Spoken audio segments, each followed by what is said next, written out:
ओम शांति 7/5/2024 मुरली revision.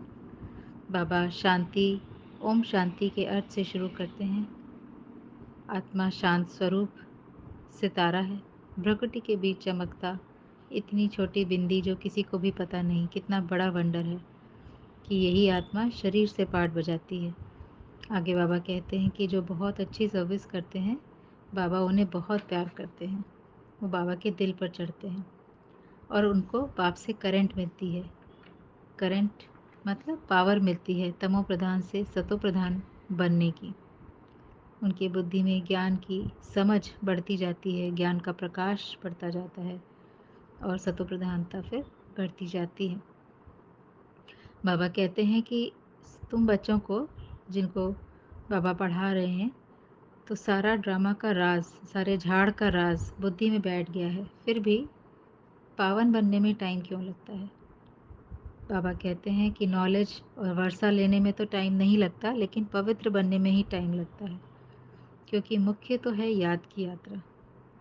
क्यों time लगता है पवित्र बनने में? क्योंकि जब आत्मा ने द्वापर युग से बहुत सारी अपनी पहचानें बना ली, देह को ही मैं समझ बैठी, और फिर उसके बाद 63 जन्मों तक जो भी किया उससे हर चीज़ पतित ही होती चली गई है, पतित आत्मा बन गई। तो अब इस 63 जन्मों की मैल और अब इस एक जन्म की, और इन सभी के मैं और मेरेपन को काटना, यही है पवित्रता की ओर कदम बढ़ाना। तो जो भी इस अभ्यास में लगते हैं उन्हें समय तो लगता है। तो इसीलिए बाबा कहते हैं पावन बनने में हम सब ब्राह्मण बच्चे जो इसी राह पे चले हैं, तो उन्हें पावन बनने में समय लग रहा है। बाबा ने फिर कहा कि ड्रामा का चक्र तो चलता रहता है, इसमें तो कोई फिक्र की बात ही नहीं, ये तो बना हुआ ड्रामा है, बाबा साथ है तो नो फिक्र। अब तो स्वीट होम जाना है और फिर उसके बाद पुरुषार्थ अनुसार जैसा पुरुषार्थ वैसा स्वर्ग में फिर आना है। ये चक्र अब तो पूरा हुआ। बाबा ने कहा कि बाप को याद करना, करते रहना, यही ब्राह्मण जीवन का लक्ष्य है। फिर पूछते हैं कि खुशी बच्चों की स्थायी क्यों नहीं रहती, परमानेंट क्यों नहीं रहती?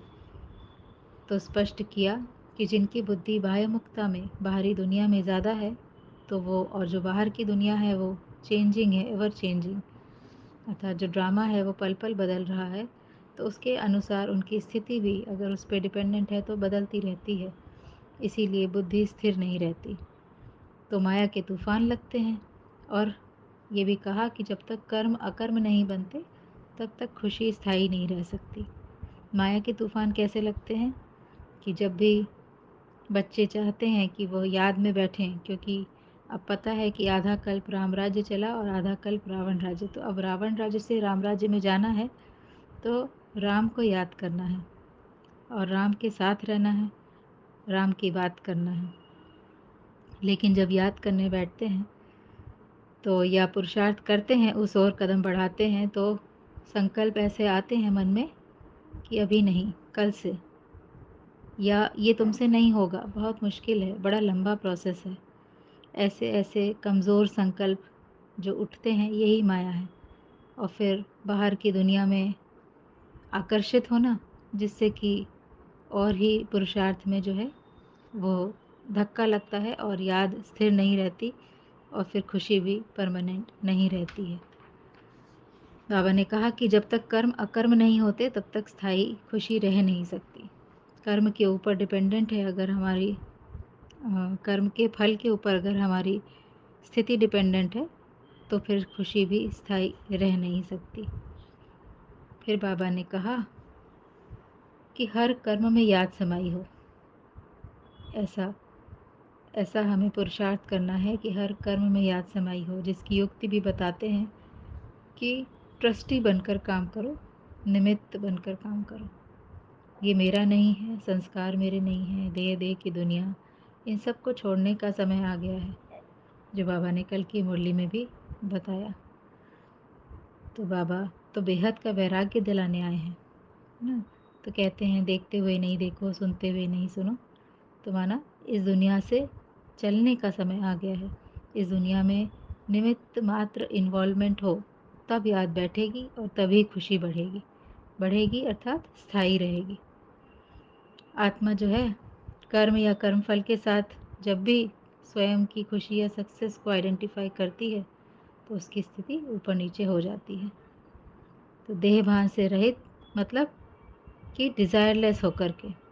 किस बात से डिज़ायरलेस? कि आउटकम क्या है उस कर्म को करना, तो हम कर्म के बंधन में नहीं फंसते हैं, मैपन से नहीं आते हैं कर्म में, तो खुशी स्थायी रहती है। बाबा ने आगे ये भी स्पष्ट किया, इस पे ज़ोर दिया कि किसी भी चीज़ में आसक्ति ना हो। स्पेशली खाने का दिया कि ढोढा और छाछ पिला करके कैसे बाबा ने यज्ञ में बच्चों को, बीमार बच्चों को भी वो दिया और किसी को कुछ नहीं हुआ।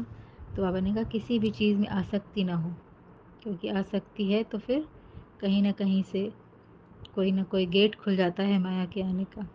तो आगे बाबा ने बहुत बड़ी एक बात कहते हैं कि मांगने से मरना भला, वरदान दिया कि रहम की भावना द्वारा निमित्त भाव से सेवा करने वाले सर्व लगाव मुक्त भव। रहम की भावना हो, रहम की भावना से निमित्त मात्र, निमित्त भाव से सेवा, हाँ, कि मैं और मेरापन नहीं है उसमें, निमित्त भाव है कि कुछ भी मेरा नहीं है।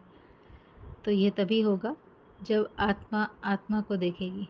आत्मा जब शरीर को देख के देहभान में करके कुछ भी कार्य करेगी तो फिर उसमें निमित्त भाव की कमी हो जाएगी। इस समय तो सभी क्योंकि थके हैं, निराश हैं, आत्माएं मर्सी मांगती हैं। तो बाबा कहते हैं आप तो दाता के बच्चे हो, रहमदिल हो ना। तो रहमदिल कैसे हो?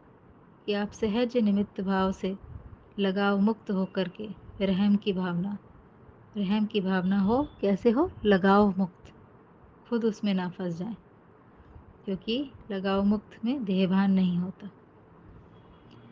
स्लोगन है दूसरों को सहयोग देना हो, देना ही स्वयं के खाते जमा करना है। अच्छा, ओम शांति।